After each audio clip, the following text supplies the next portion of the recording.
ಅಖಂಡ ದೇವದುರ್ಗದ ವೀಕ್ಷಕರಿಗಳ ನಮಸ್ಕಾರ. ಲೋಕಸಭೆ ಚುನಾವಣೆ ಟಿಕೆಟ್ ತಂತ್ರಗಾರಿಕೆ ಸೈಲೆಂಟ್ ಆದ BL ಸಂತೋಷ್ ಟೀಮ್. ಇದಕ್ಕೆ ಕಾರಣವೇನು? BL ಸಂತೋಷ್ ಬಿಜೆಪಿ ಸಂಘಟನೆಯಲ್ಲಿ ಪಕ್ಷದ ಪಾತ್ರ ನಿರ್ವಹಿಸುತ್ತಿರುವವರು.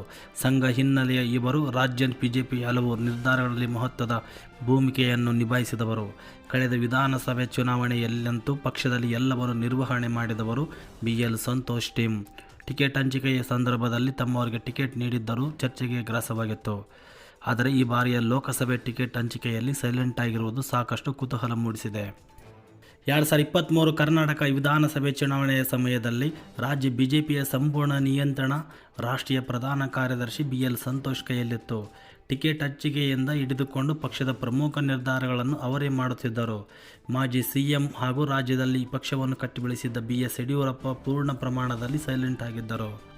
ಪಕ್ಷದ ಪ್ರಮುಖ ನಿರ್ಧಾರಗಳಲ್ಲಿ ಅವರ ಪಾತ್ರವೇ ಇಲ್ಲ ಎಂಬಂತೆ ಪರಿಸ್ಥಿತಿ ಇತ್ತು.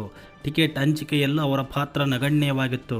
ಕುಟುಂಬ ರಾಜಕಾರಣ ಹಿಡಿತದಲ್ಲಿ ಬಿಜೆಪಿ ಇಲ್ಲ ಎಂದೇ ಸಂಘ ನಿಷ್ಠ ಕಮಲ ನಾಯಕರು ಇದನ್ನು ಸಮರ್ಥಿಸಿಕೊಳ್ಳುತ್ತಿದ್ದರು. ಆದರೆ ಫಲಿತಾಂಶ ಎಲ್ಲವನ್ನು ಬದಲಾಯಿಸಿಬಿಟ್ಟಿದೆ. ಇದೀಗ 2024 ಲೋಕಸಭೆ ಚುನಾವಣೆ ಸಮಯ. ರಾಜ್ಯ ಬಿಜೆಪಿಯ ಹಿಡಿತ BS ಸಂತೋಷ್ ಬದಲಾಗಿ BS ಯಡಿಯೂರಪ್ಪ ಹಾಗೂ ಟೀಮ್ ಕೈಗೆ ಬಂದಿದೆ. ಆದರೆ ವಿಧಾನಸಭೆ ಫಲಿತಾಂಶ ಬಿಜೆಪಿ ನಾಯಕರು ಅಂದುಕೊಂಡಂತೆ ಬಂದಿಲ್ಲ. BSY ಕಡೆಗಣನೆಯೇ ಬಿಜೆಪಿಗೆ ದೊಡ್ಡ ಮಟ್ಟದಲ್ಲಿ ಹಿನ್ನಡೆ ಕಾರಣವಾಯಿತು. ಅದರಲ್ಲೂ BSY ಕುಟುಂಬ ರಾಜಕಾರಣದ ಬಗ್ಗೆ ಟೀಕೆ ಮಾಡಿದ BL ಸಂತೋಷ್ ಬಣದ ಕೆಲವು ಘಟಾನುಘಟಿ ನಾಯಕರು ಸೋಲನ್ನು ಕಂಡರು.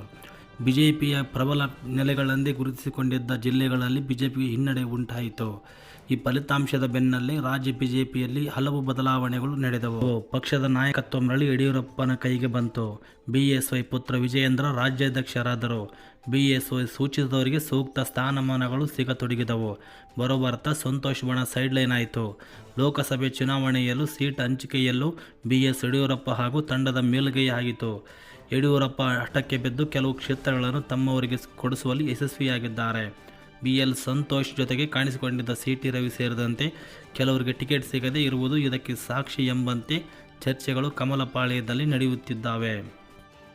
ಸ್ನೇಹಿತರೆ, ಕರ್ನಾಟಕದ ಬಿಜೆಪಿಯ ಹಿಡಿತವು ಸಂಪೂರ್ಣ ಯಡಿಯೂರಪ್ಪನ ಕೈಯಲ್ಲಿ ಬಂದಿದೆ ಎಂದು ಹೇಳಲಾಗುತ್ತಿದೆ. ಇದರ ಬಗ್ಗೆ ನಿಮ್ಮ ಅಭಿಪ್ರಾಯವೇನೆಂಬುದು ತಪ್ಪದೆ ಕಾಮೆಂಟ್ ಮಾಡಿ. ವಿಡಿಯೋ ಇಷ್ಟ ಆದರೆ ಲೈಕ್ ಮಾಡಿ, ಶೇರ್ ಮಾಡಿ.